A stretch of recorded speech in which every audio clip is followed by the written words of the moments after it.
My friend, you have met a terrible, terrible demise. But, I don't feel too bad about it.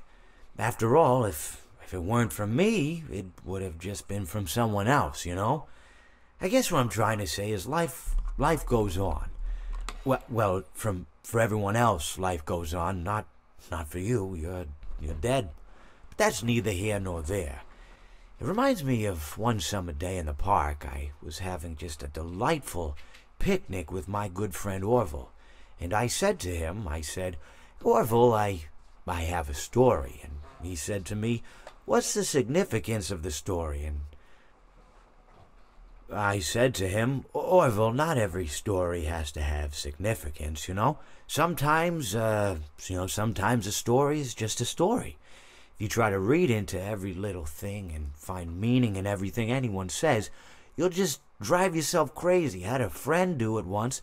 Wasn't pretty. We talked about it for years. And not only that, but you'll likely end up believing something you shouldn't believe and thinking something you shouldn't think, or assuming something you shouldn't assume, you know?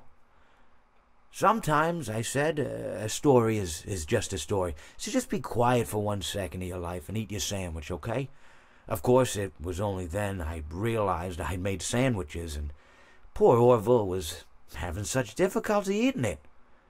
Elephants have those clumsy hands, you know? Actually, I suppose that's the problem. They don't have hands at all, do they?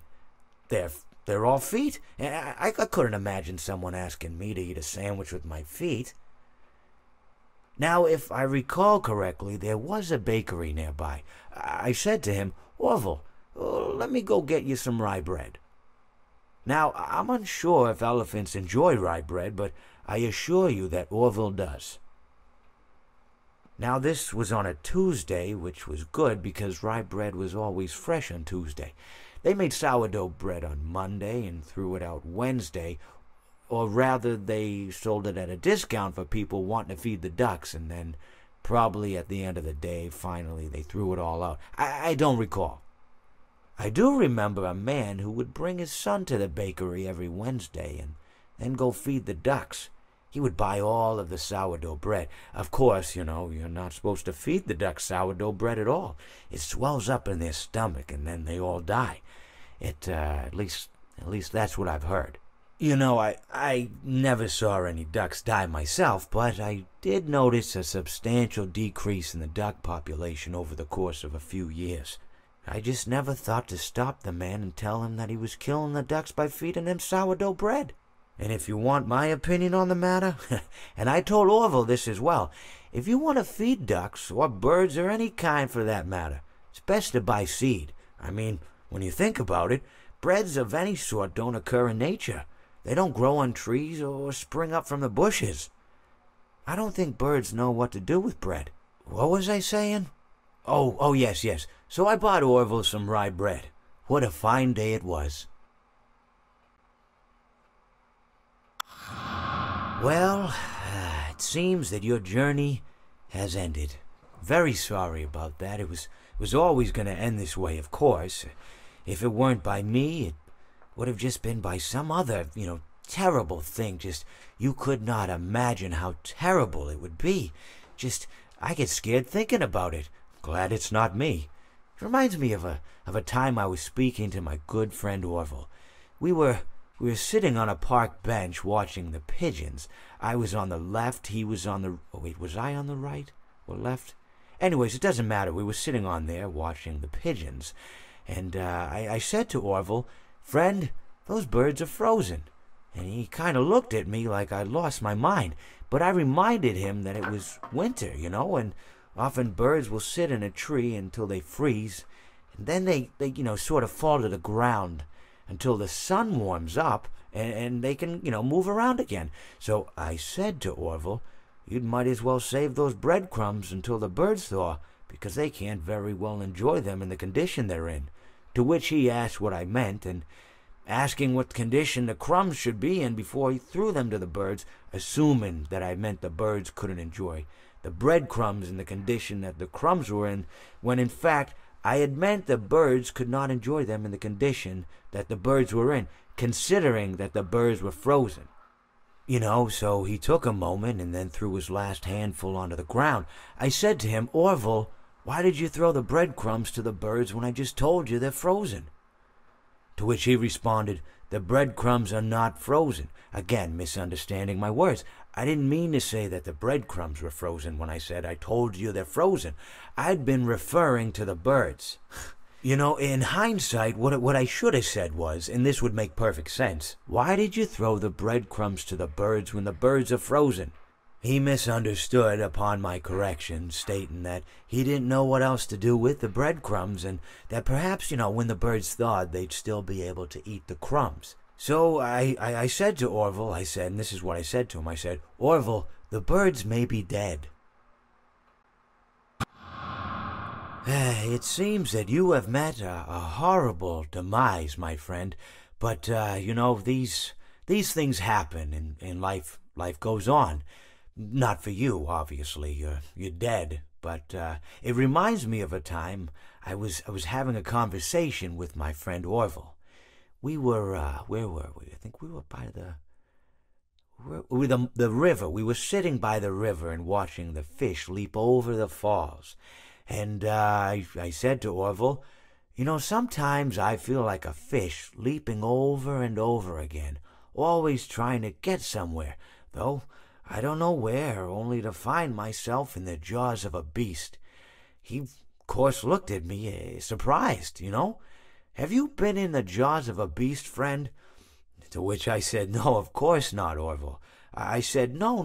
I simply meant that life can seem like a relentless endeavor to overcome meaningless obstacles, only to meet an equally meaningless fate, regardless of your efforts, regardless of the obstacles you've passed. And Orville, he stood and proceeded to drape me with a picnic cloth, to which I asked him, I said, Friend, what are you doing? He looked at me very concerned, really. I feel like you've gotten too much sun. Indeed, indeed I had. He proceeded to pour me a glass of just ice-cold lemonade. Ooh, you ever mix it with iced tea? You do like a little half lemonade, half... Ooh, it's so... You should try it some... Well, you can't because you're dead. But anyways, so you may be asking yourself, how did I go from sitting by the falls and drinking lemonade to being wedged in the air duct? Not only with Orville, but with an entire assortment of fruity-colored friends. Well, there's really no good answer to that, but perhaps I met a demise of my own at some point, and this is my afterlife or my dream, whatever it might mean. I honestly don't know. Or maybe it doesn't mean anything at all. Maybe it doesn't mean anything at all.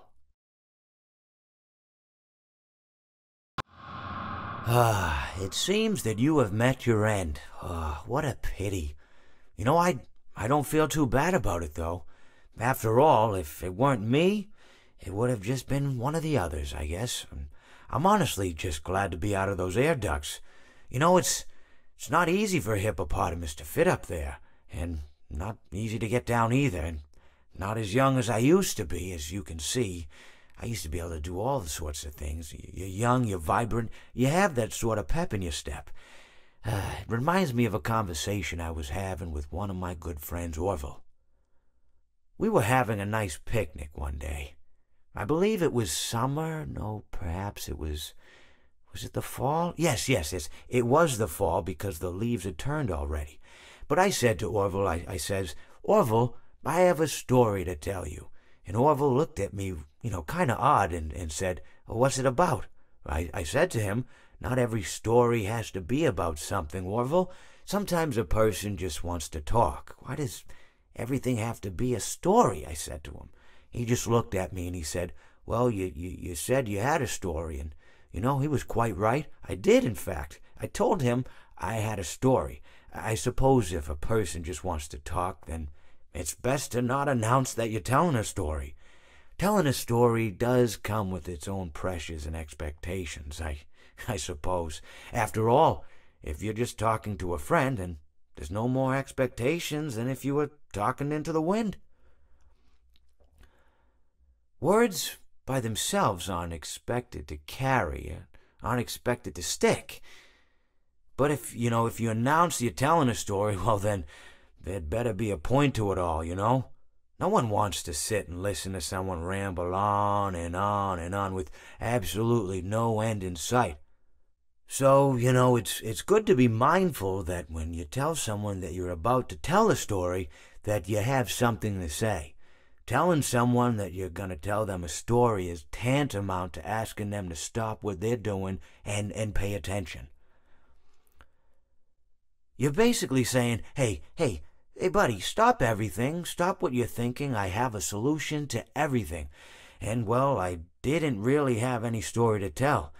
In hindsight, I probably just misspoke when I said that I had a story. I think it would have just been better to tell Orville that I wanted to tell him something rather than tell him that I had a story. But even then, it might have put too much importance on the whole thing. Either way, it was quite a nice day. I remember that we were drinking tea.